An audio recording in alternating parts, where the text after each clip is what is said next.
Hi, I'm Thea, 34. Mothers are supposed to love their children unconditionally. That's what I knew when I was young. It was a universal truth and everyone talked about it like it was a fact. So when my mum, Carol, abandoned me and my brother Keith, we were pretty shattered. For years we simply couldn't believe the fact that our mum left. It was just 4 days after our father died from cancer. Keith was 10 years old and I was 9 when it happened. We watched our dad suffer and wither away from the deadly disease. In fact, we were the ones who saw him take his last breath. He kissed us on our heads and told us that he loved us. We were devastated. Naturally, we looked up to our mum for comfort. Unfortunately for us, she was not going to be there. After my father's funeral, we had all gathered for his will to be read. In the will it was said that the house we lived in would go to me and Keith, but the 70,000 square foot of land that he had was going to be my mum's. Our mum heard this bit, gave a cheeky smile, and simply walked out of the room looking happy. We were all dumbstruck by her behaviour. Since she left us at the funeral home, our Uncle Hudson dropped us at the house. As soon as the three of us walked in, we saw that Mum was packing her bags. I said, "Mom, why are you packing your bags? Are we going somewhere?" "No, dear, you are not going anywhere. I am the one who is leaving." "Mom, what are you saying? Where are you going? Why can't we come with you?" "Well, your father is dead, so there is no reason for me to stay around. I'm off to find a new husband." "Carol, what is wrong with you? Do you even know what you are saying? The kids are right here." "Oh, stop it, Hudson. I don't care if they listen. They need to know that I'm going to start a new life. They can't have any expectations of me anymore." "You can't just leave your kids, Carol. They need you." "Mom, don't leave us. What did we do wrong?" "Your mere existence is going to be a problem to me, dear. No one wants a woman with baggage. So before you become a burden to me, I am leaving." I and Keith were crying our eyes out. We were begging Mum to not leave us. We were prepared to do everything for her. However, Mum kept packing and calling us burdens. Hudson had enough of her cruel attitude. He sent us to our rooms and talked to her. However, even he couldn't stop her from leaving. She was gone within the next week, leaving us all alone with no means to look after ourselves. We just woke up in the morning and saw that she was gone. Keith went over to the neighbour's house to tell them what had happened. They called Hudson, and he came over as soon as possible. He hugged us and said, "I am so sorry, kids. We tried everything to contact your mum. I think she changed her number, but don't worry. I will do my best to bring her back." "Did we do something wrong, Uncle? She said she left because of us." "She said we are burdens to her. She also said she doesn't love us anymore." No, my child, it's not your fault. This is all on your mum. Don't ever blame yourselves for this." It was easy to say what Hudson said. Me and Keith were young, so Mum's words stayed with us. We kept blaming ourselves for the longest time. When it became clear that Mum had moved to a different country and had no intentions of coming back, Hudson became our guardian. He was a bachelor but changed his lifestyle to accommodate us. He even sold his house and moved into Dad's house to look after us. Mum never came back. Hudson, after going to hell and heaven, was able to get Mum to terminate her rights. He adopted us and brought us up as our own. He even refused to get married because everyone he dated didn't want us in their new family. So he chose to stay single for us. Hudson also took care of us out of his own pocket. Even after we turned 18, he didn't abandon us. He paid for our college and made sure we had all the things we needed. By the time we were teens, both Keith and I started to resent our mother. We remembered how mean she was to Dad when he was sick. We also remembered how she left us to fend for ourselves when Dad was in the hospital. It's not like she went to be with Dad. She was actually secretly cheating on him. We found her old laptop that had all the evidence of her affairs. We wanted nothing to do with her. Not that she contacted us ever again. It would be another 25 years before we finally saw her. By then, both I and Keith were married and well settled in life. One day, Hudson called us over to the house and asked to talk. He said, "I have some news for you kids. Your mum is back in town." "What? Are you kidding me? How did you know?" "She called me and told me herself. She arrived yesterday. Apparently she was here to tie up some loose ends from her inheritance." "Wait, what does that even mean?" "I think she's after the land that was promised in your dad's will." We couldn't believe our ears. Knowing that Mum was in the city was like a punch in the gut. Keith and I were angry and confused. Hudson continued to say, "It doesn't end there, kids. She said she wants to meet the two of you. I'm not surprised since she doesn't want anything to do with me." "There is no way we will meet her. She doesn't get to make these demands after 25 years. "I'm sure she wants something from us. Wait, is she still after the 70,000 land? Is she stupid?" "Yes, to both questions, son. She still thinks that the land is hers. I was thinking, perhaps it's time you guys see her. You'll get some closure and hopefully have some fun of your own." When Hudson said this, we were pretty confused. The mischievous glint in his eyes also didn't help things. That's when I got the perfect plan of revenge on my head. Hudson was right. We did need to meet Mum. So I pleaded with Keith to stay back with me and meet her. He was hesitant, but couldn't say no to me. Hudson then called and informed Mum that she could meet us at the house. The next morning, everything was going on as usual. It was just like when the three of us lived together. I got up, made breakfast with Keith's help, and ate it with Hudson before he left for work. After Hudson was gone, our waiting game began. Not an hour passed before the doorbell rang. I guess someone was getting a little too impatient to receive her karma. We opened the door and there stood our mother. Yes, dear mother came back after 25 frickin' years.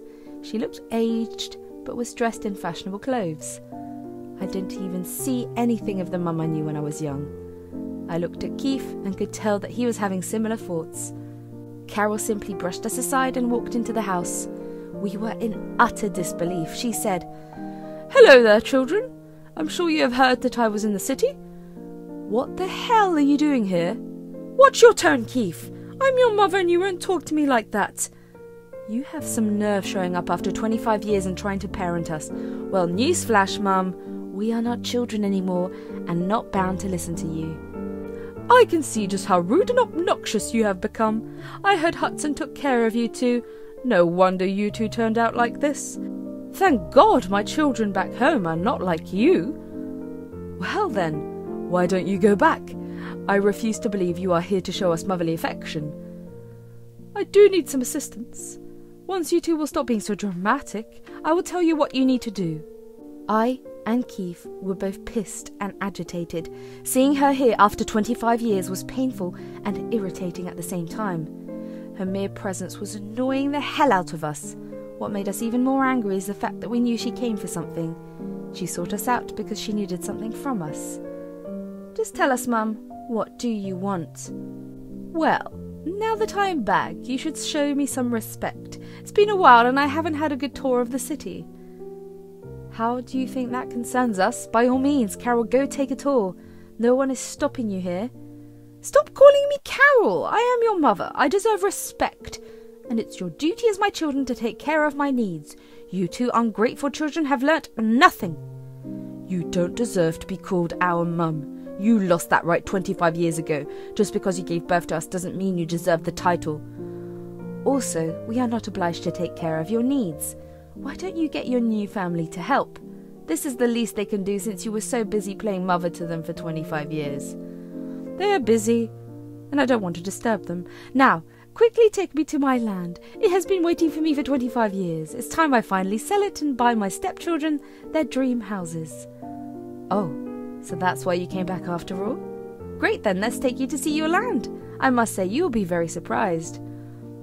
"The price of the land has skyrocketed. I can do so much with the money.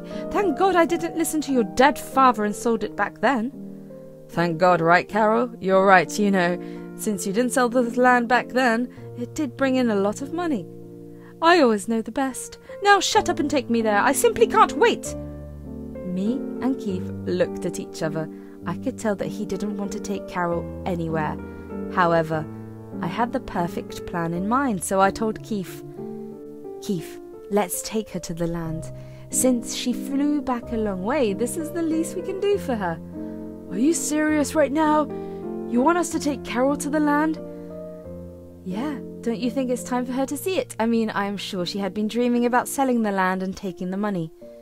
That's when it hit Keith in the head. He understood why I wanted to drive Mum there. He was starting to have a mischievous smile on his face, so after pretending to think for a while, he said, "All right then. Come on, Carol, we will drive you there. You really must be excited to see the place after so many years." Now that's what a good child would say. Hurry up and drive me there. I have very little time on my hands. I need to return home after finalizing everything. Of course, Mum. Let's go. We can't wait to take you to Dad's land. So, the three of us buckled in and drove to the land. Mum was super happy and talked excitedly throughout the entire drive. We could tell that she couldn't wait to sell the land. We drove for about 30 minutes and reached the place. It was the land with a huge office building in it. As we stepped out of the car, Carol stared at us and looked confused. She said, "Why have you brought me here? What is this place? I want to see my land and not loiter around in some office complex."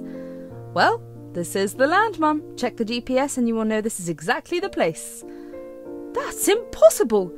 Who gave these people permission to make a building on my land? This is illegal!" "Actually, we are the ones who gave them permission. Unfortunately for you, this land no longer belongs to you." No, this is not true. I am the owner of this land. You two cheated me and made profits on it. I will sue you. We didn't cheat anyone, Mum. You are the one who decided to betray us. Dad left you this land so you can sell it and look after us. Instead, you abandoned us and made a new family with a rich man. All this while, you thought you could cheat us out of our rightful share. Thankfully, Dad always foresaw your schemes and added a secret clause in his will. What do you mean? The will had a hidden clause that said, if you abandon us or don't use the proceeds of the land on our care, you will be disinherited. You actually had a year to prove to the attorney that you are using the money on us. Well, we all know that never happened. Good for us. Dad thought so far ahead. We were saved from being impoverished for life. Yes, Mum always thought she was smart, but my father outsmarted her in the end. She didn't know about the hidden clause, since she didn't bother to stay back. So now, on her precious land stands a posh office building that we made and rented out. Me and Keith, along with Hudson, were getting a handsome income out of it. Mum didn't understand what happened, so I said, Hudson took us in and raised us as his own. When we became 21, he helped us arrange the money to build this office complex. Now, we both earn plenty of money from this land, so we are glad you messed up and left everything to us. Don't worry, Mum. Me, Thea and Hudson are making some big money out of this place. It all worked out for us in the end. As for you, well, let's just say you missed your chance. Carol heard this and collapsed on the floor. She kept looking like a frightened woman and almost started to shake. She kept calling us traitors, among other cuss words. That's when my uncle showed up. We had texted him about the whole ordeal and told him to meet us there with the inheritance papers. He walked up to us and said, There is no need to call them names, Carol. If there is someone who deserves to be cussed out, it's actually you. You little traitors! I know this is all your plan, Hudson. You never liked me in the past, so you took away my inheritance. Nope. Carol, that is not right at all. First of all, I still dislike you very much and will continue to do so. Secondly, no one cheated you out of your inheritance. You were foolish enough to start running once the will said you will get the land. Yes, the will said I would get the land. See, children, this was supposed to be mine. You have no right to use this land. I'll sue you. Now, there's no reason to get excited. This land was only promised to you if you actually sold it and took care of the kids. You did neither, so it went to the kids. Lies! These are all lies! You lowlifes want to cheat me! I won't accept this! I want all the money and the land! Well, why don't you just take a look at the inheritance papers? We saved them for you. I wanted to see your face when you finally find out about the hidden clause. Here, Take a look." I took the papers from Hudson and showed them to Mum. She couldn't believe what was written in it. I also very graciously showed her exactly where the hidden clause was. Mum started to wail and cry out loud. She was throwing a tantrum in front of us. However, even the will didn't stop her from making threats. She kept saying that she would sue us. We simply left her there and went home. I later instructed security to drag her out. A few days passed, and both I and Keith received legal notices from a lawyer Mum hired. They wanted to meet up and talk about the issue. So we met up at one of the empty spaces in the office building. It was like rubbing salt in the wound. Right on this land, Mum will find out just how stupid she was. When her lawyer read the will, he looked at Mum and straight away told her that there will be no case. He reprimanded Mum for wasting his time and walked out. Mum sat there looking lost and defeated. She said, "So you two were telling the truth? I had no idea about the hidden clause." "That's because you left as soon as the attorney read out your name for the land. If you had stayed longer, things would have been clearer for you." "I am sorry for leaving you two. I wanted a complete family and knew dating with kids is hard, so I left." "You did us a favour. We were much happier in our uncle's care. You couldn't have matched up to him. All you did was neglect us." "I am sorry. I will make it right. Please give me the chance. I cannot go back. My husband is threatening to divorce me and won't send me money for plane tickets. He froze my account. What little money I had was spent on the lawyer." "You made your bed and now it's time to sleep in it. We won't help you. You are no one to us. We don't care if your new family doesn't want you back.